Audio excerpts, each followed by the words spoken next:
আল্লামা ফরিদউদ্দিন আত্তার রহমাতুল্লাহি আলাইহি বলছেন, কুওয়াতে নেকি নাদারি বদমাকুন, কুওয়াতে নেকি নাদারি বদমাকুন, বরবজুদে খুদসে তম্বে হদমাকুন, বরবজুদে খুদসে তম্বে হদমাকুন।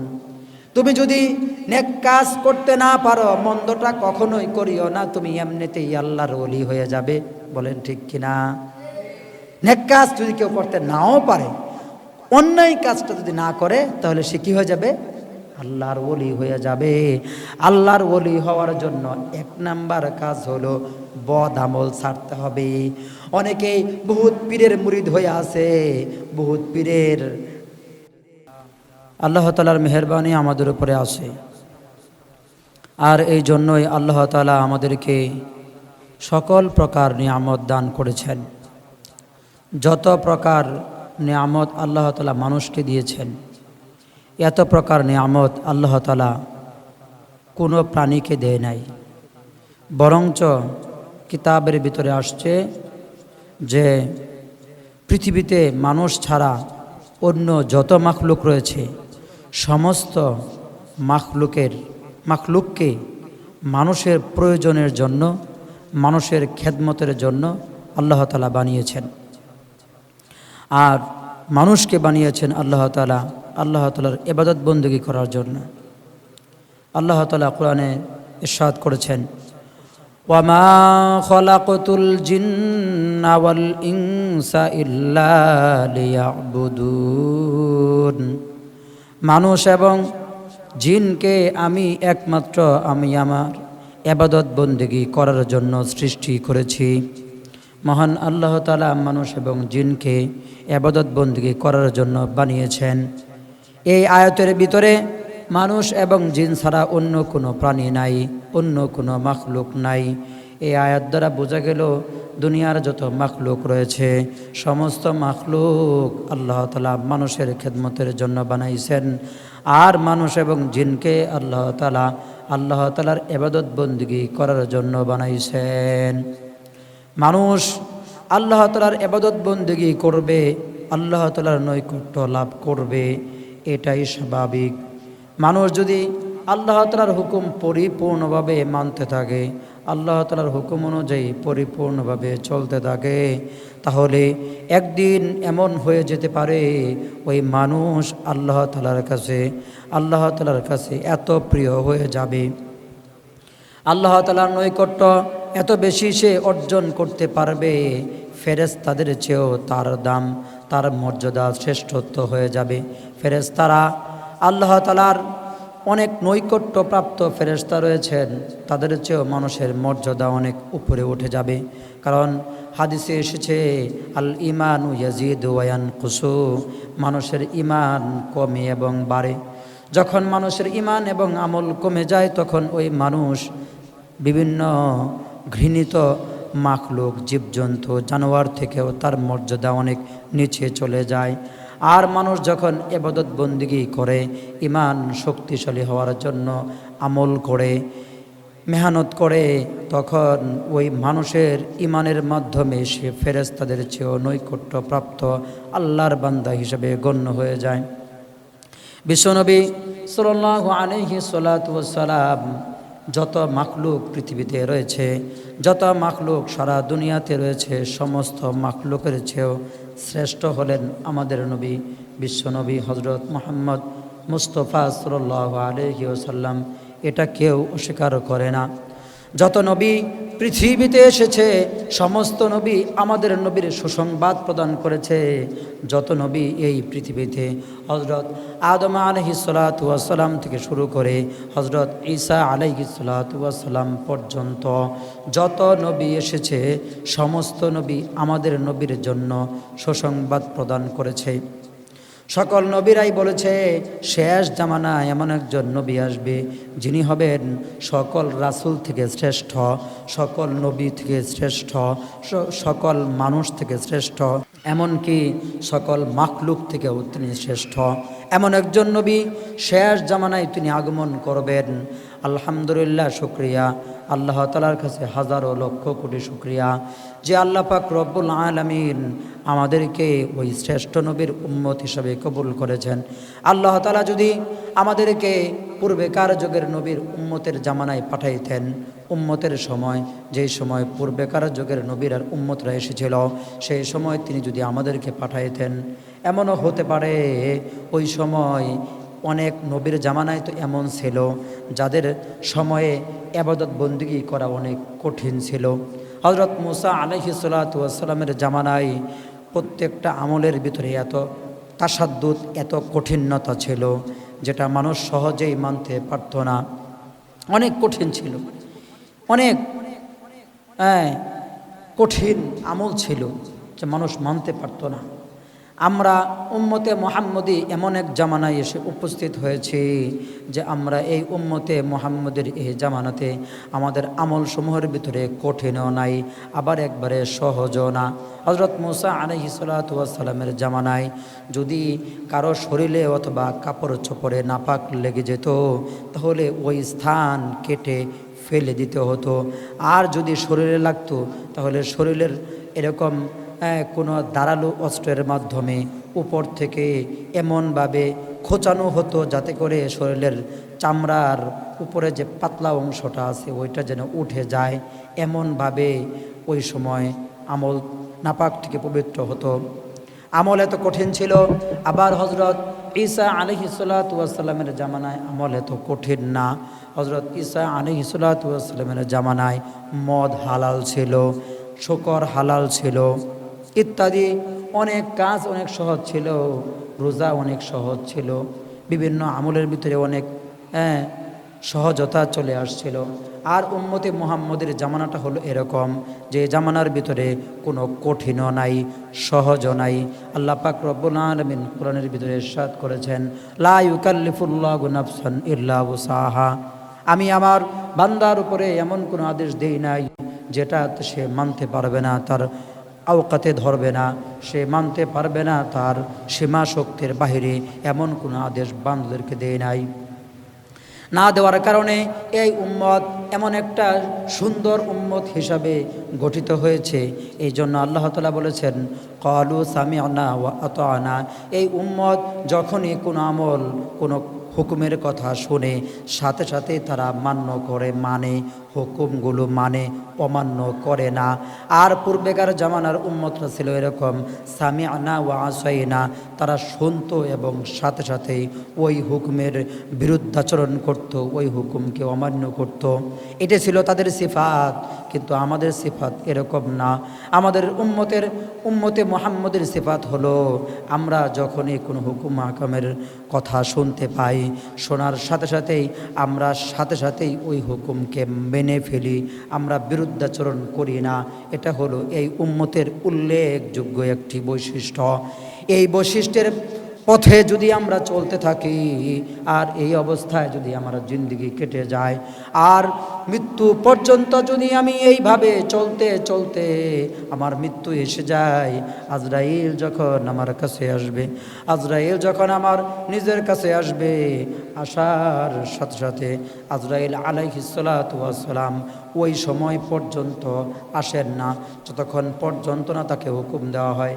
আজরাইল তখনই আসবে যখন তাকে হুকুম দেওয়া হবে। আর আজরাইল পৃথিবীতে আমাকে আপনাকে নেওয়ার জন্য যখন আসবে, তখন যে ব্যক্তি ভালো, জান্নাত থেকে তার জন্য 500 ফেরেশতা নিয়ে আসবে।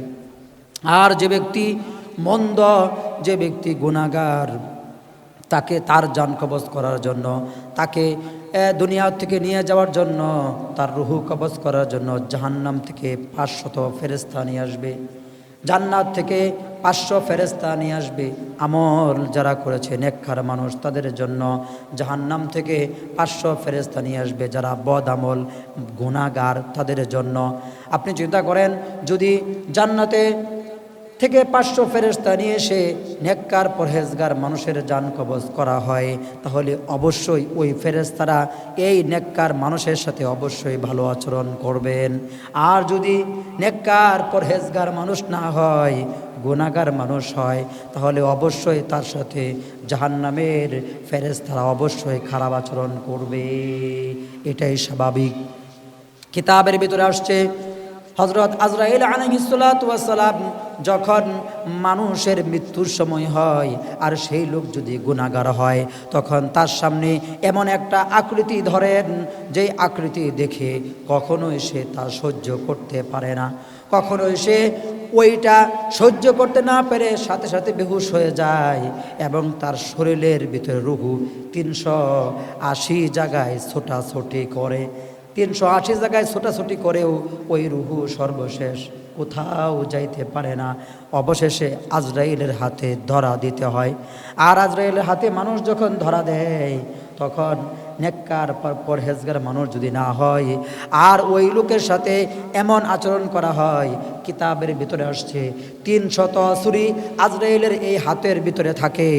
ওই 300 ছুরির মাধ্যমে, ওই 300 তলোয়ারের মাধ্যমে আজরাইল ওই বৎকার মানুষের শরীরের ভিতরে আঘাত করে, মুখের ভিতরে হাত ঢুকায়া দেয়, প্রত্যেকটা শরীরের অঙ্গ প্রত্যঙ্গ, শিরায় উপশিরায়, লোমের গোড়ায় গোড়ায় এই তলোয়ারগুলো পৌঁছায়া যায়।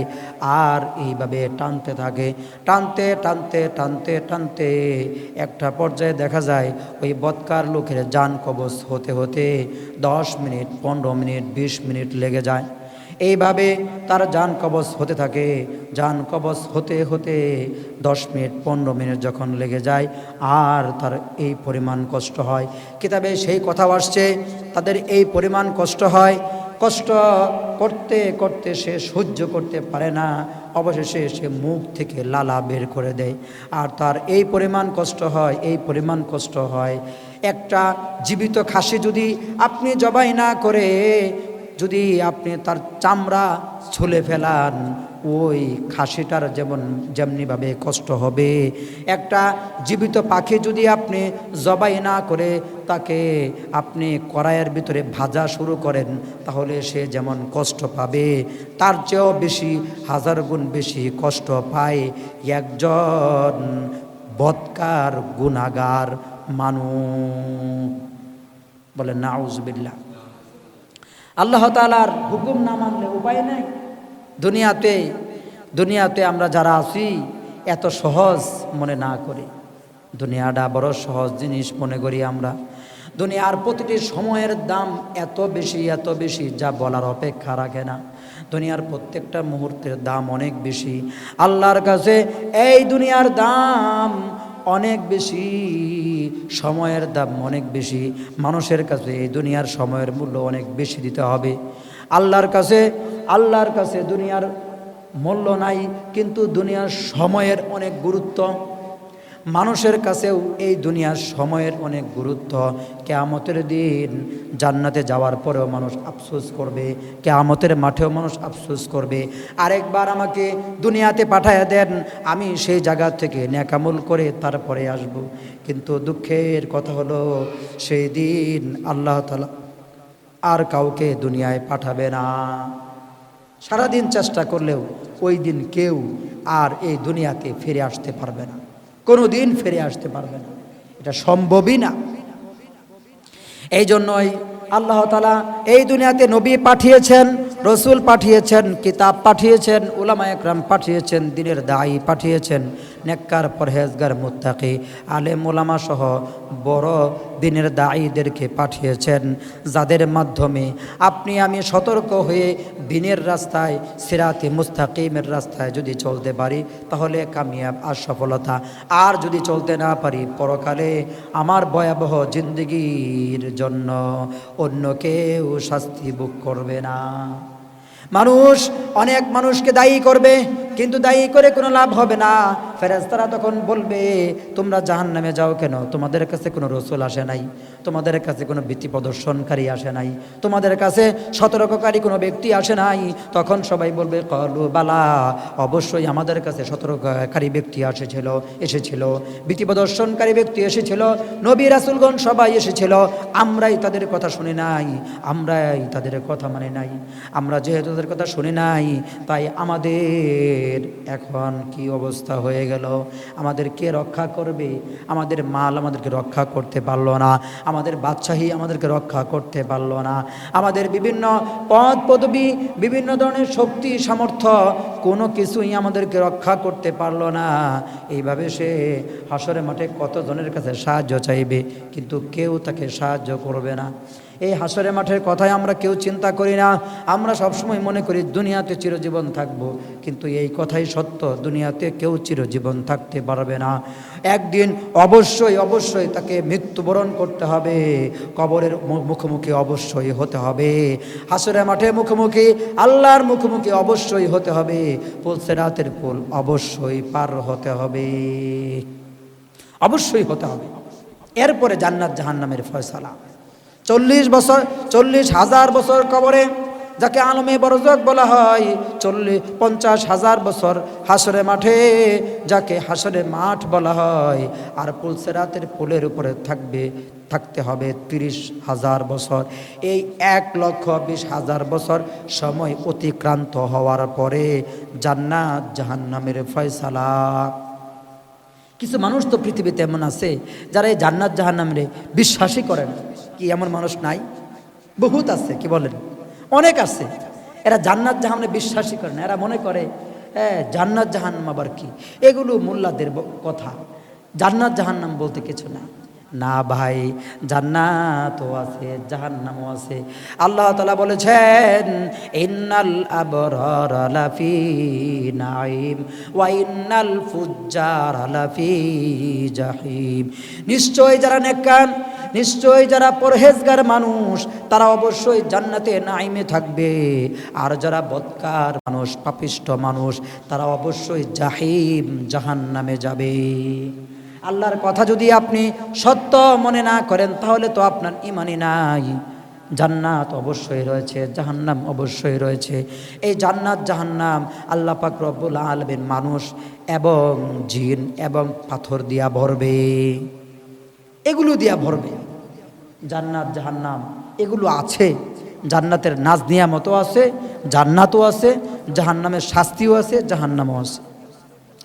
আল্লাহ পাক রব্বুল আলামিন যখন এই জাহান্নাম সৃষ্টি করলেন, তখন আল্লাহ পাক রব্বুল আলামিন হযরত জিবরাইল আলাইহিস সালাতু ওয়াস সালামকে বললেন, ও জিবরাইল, যাও তুমি জাহান্নাম দেখে আসো।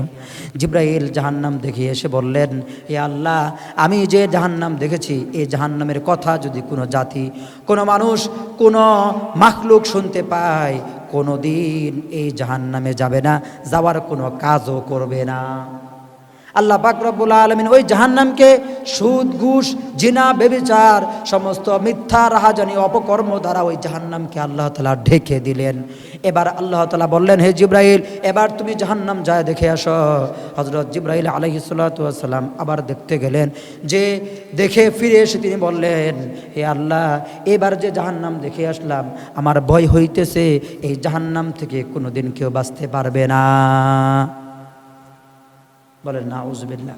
আবার আল্লাহ আমাদেরকে হেফাজত করুক এই জাহান্নাম থেকে। আবার আল্লাহ তাআলা ডেকে বলেন, হে জিবরাইল, যাও তুমি জান্নাত দেখে আসো, আমি জান্নাত নির্মাণ করেছি, জান্নাত বানিয়েছি।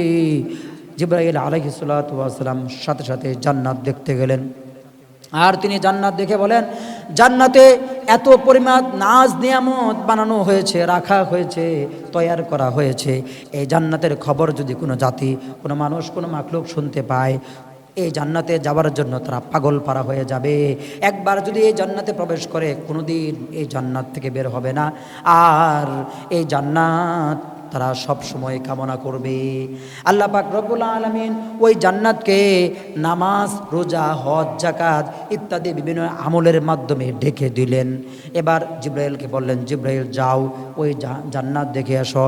জিব্রাইল আবার গেলেন, গিয়ে ফিরে এসে বললেন, হে আল্লাহ, এবার যে আমি জান্নাত দেখে আসলাম, আমার মনে হয় তোমার হুকুম অমান্য করার কারণে এই জান্নাতে কেউ যেতে পারবে না। এই জান্নাতে কেউ যেতে পারবে না, কারণ মানুষ তোমার হুকুম অমান্য করবে আর জাহান্নামে চলে যাবে, জান্নাতে আর যেতে পারবে না।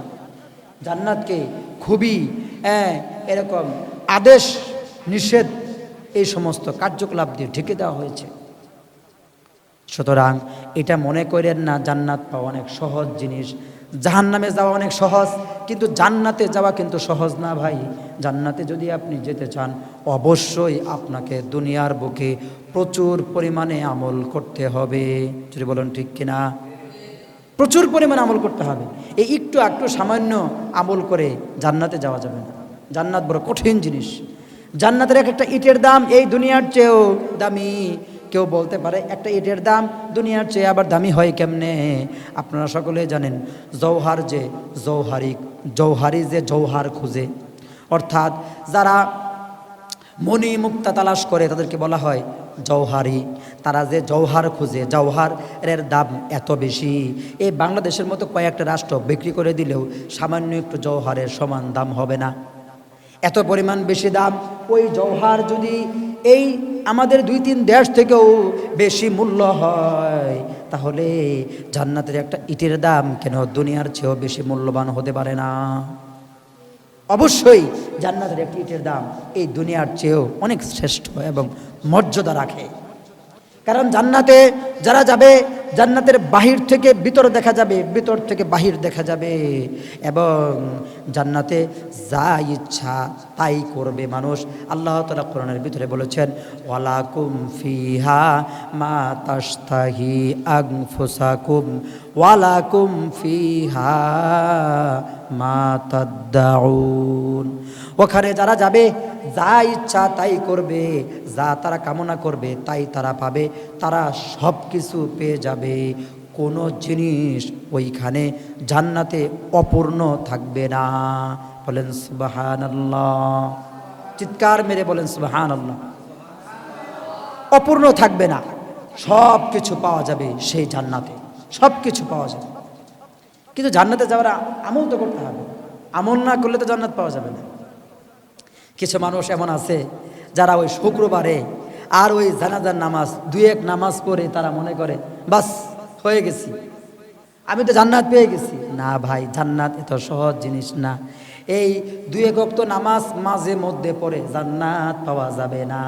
যদি 2-1 ওয়াক্ত নামাজ মাঝে মধ্যে পড়ে জান্নাত পাওয়া যেত, তাহলে পূর্বেকার যুগের বুজুর্গরা সারা জীবন ইবাদতে মশগুল থাকতো না। তারা সারা জীবন বন জঙ্গলে যায় ইবাদত বন্দেগী করতো না। তারা সারা জীবন, এমনও বহুত বুজুর্গ রয়েছে যারা মৃত্যুর আগে বলে গিয়েছে, আমার জীবনে আমি কোনো কবিরা গুনাহ করি নাই। এমন বুজুর্গ আছে। এখন কিরকম বুজুর্গ পাওয়া যায়? কখনোই না। পূর্বেকার যুগের বুজুর্গরা এমন ছিলেন, বলতেন যে আমার জীবনে আমি একটাও কবিরা গুনাহ করি নাই। তাহলে বোঝা গেল যে অবশ্যই অবশ্যই অবশ্যই অবশ্যই আমাদেরকে এই চিন্তা করতে হবে যে আল্লাহ তাআলা আমাদেরকে কি পরিমাণ নিয়ামতের মধ্যে রাখছেন, তবুও আমরা গুনাহ করতেই থাকি। গুনাহ করাই যেন আমাদের পেশা, গুনাহই যেন আমাদের নেশা। গুনাহ ছাড়া আর কিছু আমরা করি না, নেকামলের ধারে কাছেও আমরা যাই না। আরে ভাই, আপনি যে নেকামলের ধারে কাছেও যান না, নেকামল যে আপনি করেন না, হাসরের মাঠে তো আপনার নেকামল ছাড়া অন্য কোনো জিনিস কাজে আসবে না। এজন্য বেশি বেশি নেকামল করতে হবে। বেশি বেশি আমল না করলে আল্লাহর কাছে যায় আপনি কোনোভাবেই জান্নাতের আশা করতে পারবেন না, কোনোভাবেই জান্নাতের আশা করা যাবে না। এজন্য আমাদের সকলকে সচেষ্ট থাকতে হবে, সজাগ থাকতে হবে। গুনাহ মুক্ত এক জিন্দেগি গঠন করা আমাদের সকলের জন্য অপরিহার্য কর্তব্য। গুনাহ মুক্ত জিন্দেগি। জিন্দিগি তো বহুত আছে, জানোয়ারের জিন্দিগিও জিন্দিগি, কুকুরের জিন্দিগিও জিন্দিগি, মানুষের জিন্দিগিও জিন্দিগি, কিন্তু সব জিন্দিগি কি সমান? কুকুরের জিন্দিগি কোনো হিসাব নিকাশ নেওয়া হবে না, মানুষের জিন্দিগি কোনো হিসাব, এই জানোয়ারের জিন্দিগি কোনো হিসাব নিকাশ নেওয়া হবে না, কিন্তু মানুষের জিন্দিগির প্রতিটা ইঞ্চি ইঞ্চি ভাবে হিসাব নিকাশ নেওয়া হবে, প্রত্যেকটা মুহূর্তের হিসাব নেওয়া হবে। কিয়ামতের দিন 5টি প্রশ্ন করা, উত্তর না দেওয়া পর্যন্ত কোনো মানুষ তার আপন জায়গা ছাড়তে পারবে না। এর মধ্যে একটা প্রশ্ন হলো, সারা জীবন তুমি কোন কাজে ব্যয় করেছ? সারা জীবন তুমি কোন কাজে ব্যয় করেছ? যৌবন কাল তুমি কোন কাজে ব্যয় করেছ? কোথা থেকে তুমি আয় করেছ? কোথায় খরচ করেছ? এলেম কোথা থেকে শিখেছ? বা এলেম যতটুকু শিখেছ কতটুকুর উপরে তুমি আমল করেছ কিনা? এই 5টা প্রশ্নের উত্তর না দিলে কেউ তার জায়গা থেকে পা সরাইয়া আরেক জায়গায় যাইতে পারবে না। মাঝে মাঝে আমি চিন্তা করি এগুলো তো সামনে অবশ্যই হবে, কিন্তু মানুষের যে কার্যকলাপ, মানুষের যে চলাফেরা, মানুষের যে উঠা বসা, তাতে মনে হয় না যে মানুষ কখনোই এই পরকালের চিন্তা করে। মনে হয় না, দেখি মনে হয় যে না, ওরা এগুলো চিন্তা করে না, মানুষ এগুলো চিন্তা করে না, এটাই মনে হয়, কিন্তু আসলের কথা ঠিক না, এই চিন্তা ঠিক না। অবশ্যই পরকাল এবং কবর হাসর মিজানের জন্য চিন্তা ভাবনা করা আমাদের উপরে অপরিহার্য এক দায়িত্ব এবং কর্তব্য। যদি না করি পরকালে আমাদেরই ধরা, আমাদেরই খাইতে হবে। আমার ধরা আরেকজন খাবে না, আমার সাথে কবরে আরেকজন যাবে না, এই কথা আমরা সকলেই জানি, কিন্তু জানলে কি হবে? কেউ তো মানি না, কেউ তো মানি না, সকলেই সকলের মতো চলতেছি, কেউ কারো ধার ধারি না। 2টা ওয়াজ নসিহত শুনবো, তাও শুনি না। আমাদের কাছে ওয়াজ নসিহত ভালো লাগে না, আমাদের কাছে গান ভালো লাগে, আমাদের কাছে মোবাইলের বিভিন্ন জিনিস দেখতে ভালো লাগে, গান ভালো লাগে, নানান জিনিস দেখতে ভালো লাগে, ওয়াজ নসিহত শুনতে ভালো লাগে না। ওয়াজ নসিহত যেখানে হয় সেখানে যাইতে ভালো লাগে না, আলেমদের সাথে সুসম্পর্ক করতে ভালো লাগে না। ওই সমস্ত ফাসেক ফুজ্জার, সুদারু, সুদ খায়, ঘুষ খায়, নানান ধরনের অপকর্মের সাথে জড়িত, তাদের সাথে চলাফেরা করতে আমাদের বড় ভালো লাগে। আমরা বললাম ওই জাতি, জোরে বললাম ঠিক কিনা? আমরা হে জাতি, আমাদের কাছে ভালো জিনিস ভালো লাগে না, খারাপ জিনিস ভালো লাগে। কেমন হয়ে গেলাম আমরা? ভালো জিনিস কেন ভালো লাগে না? অথচ এটা উচিত না, উচিত তো ছিল ভালো জিনিস ভালো লাগা। কবি বলছেন, সোহবতে সলে তোরা সলে কুনান, সোহবতে তলে কোরা তলে কুনান, এক জামানা সোহবতে বা আউলিয়া, বেহতেরা সৎসালা তো আদ বেরিয়া। সোহবতের মাধ্যমে আপনি দেখবেন 2টি বেগুন একটা গাছে হয়েছে, 2টি বেগুন লাগালাগি অবস্থায় আছে, একটা বেগুনের ভিতরে সামান্য পচন ধরেছে, আরেকটা বেগুন পরিপূর্ণভাবে ভালো আছে। আপনি আজকে যদি আলাদা না করে দেন, 2 দিন পরে যায় দেখবেন যে এই বেগুনটা একটু সামান্য পচা ছিল সে পুরোটাই পচে গেছে, আর যেই বেগুনটা সব পুরোটাই ভালো ছিল সেই বেগুনটার ভিতরেও পচন ধরেছে। কি বলেন ঠিক কিনা? সেই বেগুনটার ভিতরে পচন ধরেছে কেন? সে খারাপের সাথে মিশে আছে, নষ্ট পচা এক জিনিসের সাথে মিশে আছে। সে যদি ভালো জিনিসের সাথে মিশতো, ভালো বেগুনের সাথে থাকতো, কখনোই ভালো বেগুনটার মধ্যে পচন ধরতো না। এরকমভাবে মানুষের মধ্যেও হতে পারে। মানুষ যদি খারাপ মানুষের সংস্পর্শে যায় তাহলে সেও খারাপ হয়ে যায়, আর যদি ভালো মানুষের সংস্পর্শে যায় তাহলে সেও ভালো হয়ে যায়। এক জামানা সোহবতে বা আউলিয়া, বেহতেরা সৎ সালাত আদ বেরিয়া। এমন একটা জামানা ছিল যে জামানায় সোহবতের মাধ্যমে মানুষ ওলি হয়ে যাইত, সোহবতের মাধ্যমে। হযরত আল্লামা জালালউদ্দিন রুমি রহমাতুল্লাহ আলাইহি বিশ্ববিখ্যাত একজন বুজুর্গ ছিলেন। তিনি এত বড় বুজুর্গ হয়েছিলেন একটি মাত্র ব্যক্তির কারণে, আর তিনি হলেন শামসুদ্দিন তিবরিজি রহমাতুল্লাহ আলাইহি। শামসুদ্দিন তিবরিজি রহমাতুল্লাহ আলাইহির মাধ্যমে তিনি বিশ্ববরণ্য এক বিখ্যাত অলি হয়েছিলেন। তিনি বড় আলেম ছিলেন, তিনি বড় জান্নেওয়ালা ছিলেন। তার কাছে হাজার হাজার ছাত্ররা লেখাপড়া করত, হাদিসের দর্শ গ্রহণ করত, কিন্তু সেইভাবে তিনি উপরে উঠতে পারেন নাই। যখন তিনি শামসুদ্দিন তিবরিজি রহমাতুল্লাহ আলাইহির সোহবত পেলেন, সাথে সাথেই তিনি অনেক বড় একজন আল্লাহওয়ালা বিশ্ববিখ্যাত ওলিদের কাতারে তার নাম হয়ে গেল। বলেন সুবহানাল্লাহ। বিশ্ববিখ্যাত ওলি। সুতরাং ওলি হওয়ার দরকার আছে না নাই? অবশ্যই ওলি হওয়ার দরকার আছে। শুধু আছে এমন না, বরঞ্চ আল্লাহর ওলিদের পথে চলা, আল্লাহর ওলিদের সাথে সুসম্পর্ক ঠিক রাখা, এটি আমাদের জন্য অবশ্যক কর্তব্য, এক গুরুত্বপূর্ণ দায়িত্ব এবং কর্তব্য। এটি ভুলে গেলে চলবে না। আমরা তো দিন শেষে এগুলো ভুলে যাই, আমাদের কাছে এগুলো ভালো লাগে না। আমাদের কাছে কি ভালো লাগে তা আল্লাহই জানে। আমরা নিজেরাও জানি না যে আমাদের কাছে কি করতে ভালো লাগে। গুনার কাজ ছাড়তে হবে, নেকির কাজ ধরতে হবে। আল্লামা ফরিদউদ্দিন আত্তার রহমাতুল্লাহ আলাইহি বলছেন, কুওয়াতে নেকি নাদারি বদমাকুন, কুওয়াতে নেকি নাদারি বদমাকুন, বরবজুদে খুদসে তম্বে হদমাকুন, বরবজুদে খুদসে তম্বে হদমাকুন। তুমি যদি নেক কাজ করতে না পারো, মন্দটা কখনোই করিও না, তুমি এমনিতেই আল্লাহর ওলি হয়ে যাবে। বলেন ঠিক কিনা? নেক কাজ যদি কেউ করতে নাও পারে, অন্যায় কাজটা যদি না করে, তাহলে সে কি হয়ে যাবে? আল্লাহর ওলি হয়ে যাবে। আল্লাহর ওলি হওয়ার জন্য এক নাম্বার কাজ হলো বদ আমল ছাড়তে হবে। অনেকেই বহুত পীরের মুরিদ হয়ে আছে, বহুত পীরের